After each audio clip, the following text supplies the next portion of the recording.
आपल्या झेपेची चोचले आपल्यालाच पूर्ण करायचेत. थोडी ना नवरा सासू देणार आहेत करून, म्हणणार आहेत घे बाई खा तू बसून.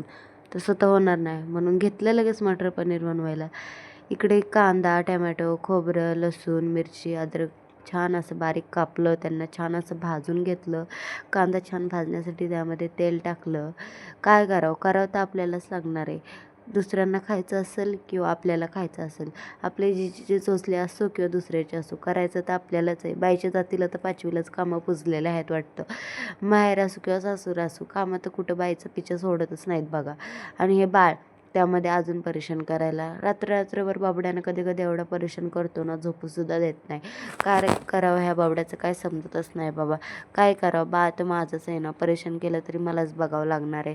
काय ते छोटे अजून, त्याला काय बोलून फायदा आहे का, नाही ना, म्हणूनच. आणि त्याला दाता निघाल्यामुळे तो जास्त परेशान करतो. आजकाल तर तो चावायला वगैरे पण लागलेला आहे. काय करणार. माझं पिल्लू एकदम दिवसानुदिवस बदलतच जात आहे. दिवसानुदिवस बबड्या एकदम चेंज होत चालला आहे. चला जाऊ द्या असो. आज ना मी मटर पनीर बनवणार आहे, कारण जिभेची चोचले माझ्या कोण पूर्ण करणार, ना सासू ना नवरा. मग मी स्वतःच घेतलं बनवायला. घरामध्ये मटर होतं, पनीर आणलं, मग घेतलं लगेच बनवायला. बघा दिसायला तर किती छान दिसतं, असं वाटतं असंच खाऊ की काय मसाला. पण नाही अजून बाकी आहे रेडी व्हायचं. नाही तर तुम्ही म्हणताल एवढंच केलं का काही नाही रेसिपी. नाही मटर पनीर मस्त असं मसाला वगैरे भाजून घेतला, त्यामध्ये पाणी वगैरे ॲड केलं.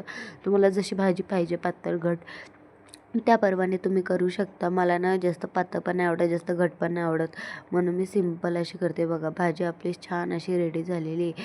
मी बटरसुद्धा टाकलेलं आहे, पण त्याचा व्हिडिओ शूट केला नाही. बाय.